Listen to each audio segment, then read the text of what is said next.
శ్రవణ్ గారు నమస్కారం. సార్ నమస్తే సార్.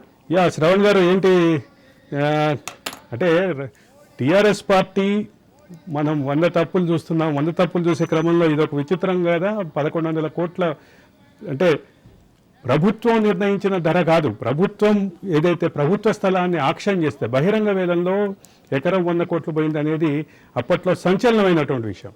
అటువంటి ల్యాండ్ దానికి నియోపోలిస్కి చాలా అతి సమీపంలోనే కోకాపేటలో ప్రభుత్వ భూమి 11 ఎకరాల్ని భారత రాష్ట్ర సమితి అలియాస్ తెలంగాణ రాష్ట్ర సమితి ఏదైతే ఉందో వాళ్ళకి సంబంధించినటువంటి ఎక్సలెన్సీ సెంటర్ పెట్టడానికి, హ్యూమన్ రిసోర్సెస్ సెంటర్ పెట్టడానికి అని చెప్పేసి ఒక ఏర్పాటు జరిగింది, ఒక అగ్రిమెంట్ జరిగింది, ఒక మెమో రిలీజ్ అయింది. దీన్ని ఎట్లా చూడాలంటారు?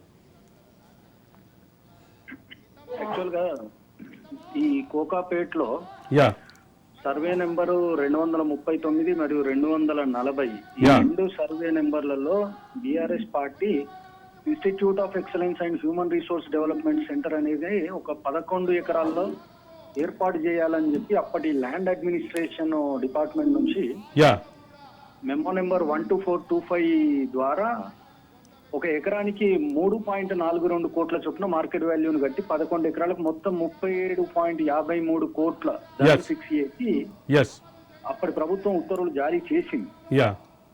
ఆ ఉత్తర్వులు జారీ చేసిన దాని పైన వెంకటరెడ్డి అనే ఆయన పిటిషనర్ గా, వెంకట్రామిరెడ్డి అనే ఆయన ఆల్రెడీ పిటిషనర్ గా హైకోర్టును అప్రోచ్ అవ్వడం జరిగింది. అందులో శ్రవణ్ గారు ఒక్క నిమిషం, మనతోటి రెవెన్యూ సంబంధించినటువంటి సమగ్రమైనటువంటి అవగాహన ఉన్నటువంటి Karunakar Desai, Telangana social media forum అధ్యక్షులు కూడా కరుణాకర్ దేశాయ్ జాయిన్ అయ్యారు. ఆయనకి రెవెన్యూ అండ్ ధరణికి సంబంధించినటువంటి మంచి సబ్జెక్ట్ ఉంది, ఆయన మంచి నిపుణులుగా చెప్తారు. ఆయన అయితే అందరూ అంటే భూమి సునీల్ లాగానే ఆయన కూడా భూమి దేశాయ్ కరుణాకర్ రెడ్డి అని కూడా అంటుంటారు. కరుణాకర్ గారు నమస్కారం. యా, ఈ 11 ఎకరాలకి సంబంధించినటువంటి 1100 అంటే మార్కెట్ వాల్యూ ప్రభుత్వం అమ్మినటువంటి వాల్యూ ప్రకారం చూస్తే 1100 కోట్లది. కానీ 37.53 కోట్లకే అంటే టీఆర్ఎస్ అప్పటి గవర్నమెంట్ ఏదైతే ఆదేశాలు ఇచ్చిందో దాన్ని రెవెన్యూ అధికారులతో పాటు, సీసీఎల్ఏతో పాటు, చీఫ్ సెక్రటరీతో పాటు అప్పటి ముఖ్యమంత్రి మీద కూడా, ముఖ్యమంత్రి కమ్ బీఆర్ఎస్ పార్టీ అధ్యక్షుడు అయినటువంటి కేసీఆర్ మీద కూడా కేసు బుక్ చేయమని ఈరోజు హైకోర్టు ఆదేశాలు ఇచ్చింది. దీన్ని మీరు ఎట్లా చూస్తారు? ఒకటి ఇది ఒక చిన్న ఇది ఒక చిన్న అధికార దుర్వినియోగం అరవింద్ గారు. ఇది ముఖ్యంగా ఈ ప్రభుత్వ భూములు ఏదైతే దరిద్రపు ధరణి ఒక సాఫ్ట్వేర్ ద్వారా మొత్తం హైదరాబాద్ చుట్టుపక్కల 1,00,000 ఎకరాలు తన గుప్పిట్లో పెట్టుకొని తన అనుంగులకు డబ్బులు తీసుకొని కొన్ని 100 ఎకరాలు చేతులు కూడా మారినాయి.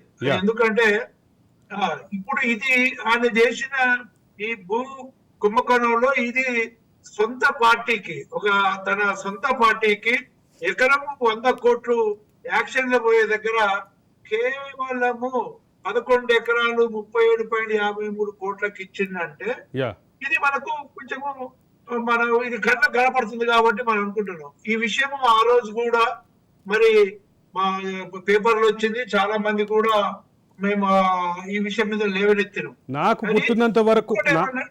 గుర్తున్నంత వరకు మీలాంటి వాళ్ళు చాలా మంది ఈ విషయాన్ని ఎన్నికలలో ప్రచారాస్త్రంగా కూడా వాడారు. అవును, వాడాము.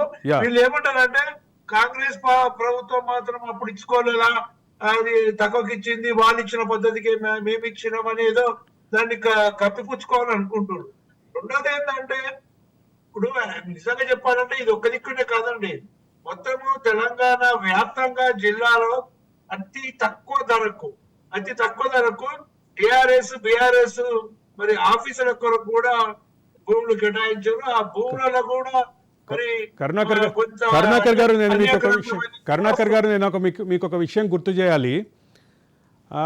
అప్పట్లో తెలుగుదేశం ప్రభుత్వం జూబ్లీ హిల్స్లో ఒక ప్రాపర్టీని ఇట్లాగే అలాట్ చేసుకుంది అనే విషయం మీద విస్తృతంగా తెలంగాణ ఉద్యమ సమయంలో బుద్ధిజీవులు అందరూ మాట్లాడినటువంటి విషయం మీకు గుర్తుండి ఉండాలి.